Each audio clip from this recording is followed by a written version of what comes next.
Hey everybody, welcome back to our series on ancient wisdom and modern leadership.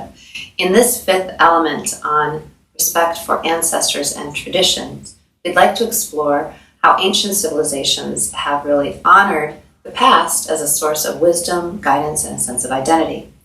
It's probably no surprise that many different ancient cultures and civilizations have a very healthy respect for the past because of the intuitive guidance that they've handed down from generation to generation and how that has helped them make sense of their environment.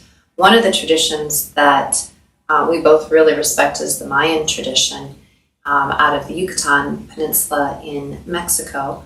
Many of you may be familiar with this civilization. Is an amazing civilization. Is thought to have been born somewhere around 2600 BCE in the Yucatan. They are actually the civilization that gave birth to the mathematical position of zero. They have an incredible understanding of astronomy.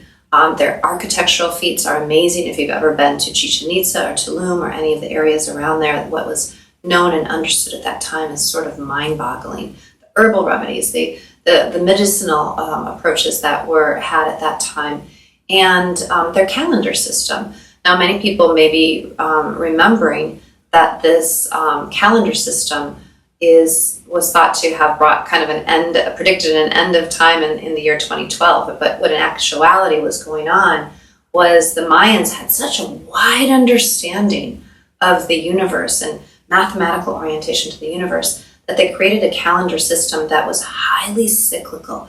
They understood that time is not linear, time is cyclical, that history can repeat itself, and that nothing ever is created and nothing ever dies. It just kind of goes in cycles.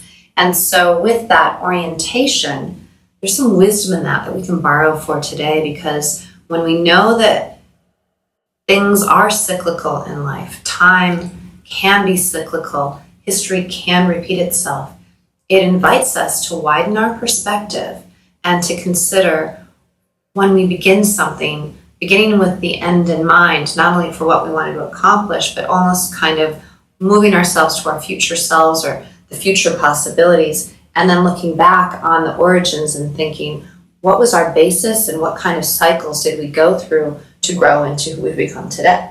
Yeah, absolutely. And so I think the application for organizations today, for you as leaders, if you're leading an organization, is to think about how long has your organization been around? And for organizations that have been around a long time, where is the history, right? And what can you learn from the history? What was going on? What were the values? What problems were they trying to solve? What were the cycles that they experienced, the ups and downs, either economic cycles or other things that were happening? And how can you extract information to become knowledge for you that you can then take and say, all right, how do I apply this? How do I honor that, right? Honor that past and utilize that in purposeful ways today and going forward. Now, of course, we have to balance that with the future, like the demands of the present. There's conditions that may be present today that weren't present in the history. So we're always balancing the past and the history and honoring that with shaping the future.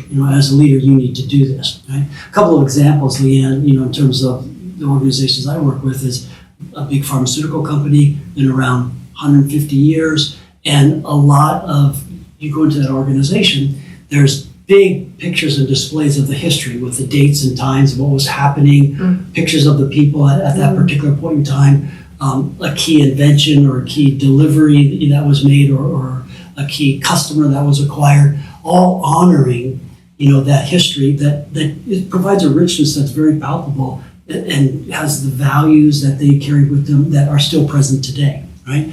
A beauty company that I work for, which is really a conglomerate of several different smaller companies, but again, 100 years or so of history of these different companies that they had, the founders, the pictures of them, and all of these actions that these people were taking that all ultimately created the company that exists today. Yeah, and just a beautiful way of appreciating what is before you, right? Yeah. And so, you as a leader, in terms of application, if you've been an organization around a long time, to what extent does that exist in your organization?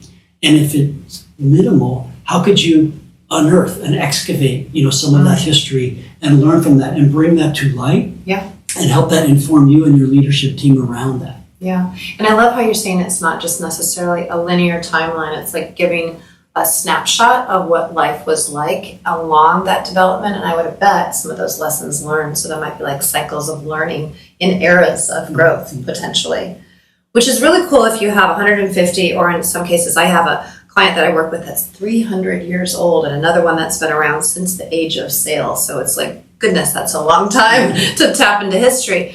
But what if you're brand new? What if you're a startup? What if you're you're an entrepreneur and about to start a venture and you don't have a lot to look back upon? You've got maybe your own personal ancestors and your own personal traditions, but not organizationally.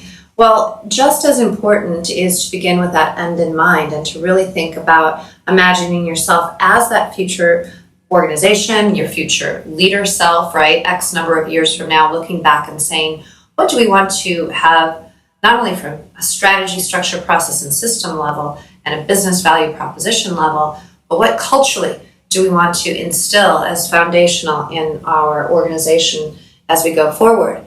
And then, think about, you can't predict, you can't control, you don't know what you're going to hit as you evolve, but you can imagine if you take the Mayan perspective that there's going to be cycles of learning, cycles of growth. And there's not, I don't mean just the stages of growth and scaling and a business kind of application, but there may be a kind of like a hero's journey type of experience where you go through some challenges and learn as a result.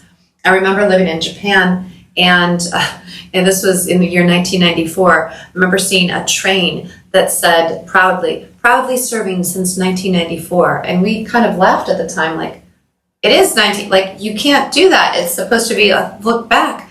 But I get it now because it was intentionally instilling and capturing this moment in time and then saying, we're going to be around for a long time. It says actually a lot, again, in terms of identity, in terms of capturing moments that people will remember, and then extracting that wisdom. A biotech firm that I'm working with now is doing exactly that. After just establishing their strategy a year and a half in, with a lot of the inner workings, the talent coming together, getting ready to kind of launch much in a more prominent way, they're taking the time out to really get clear on the cultural concepts, the principles, almost like a codified way of who they are, so that will grow with them. And when we do that, right, and we can think about the cycles that might happen as a result, we leave a legacy and we provide a great sense of identity.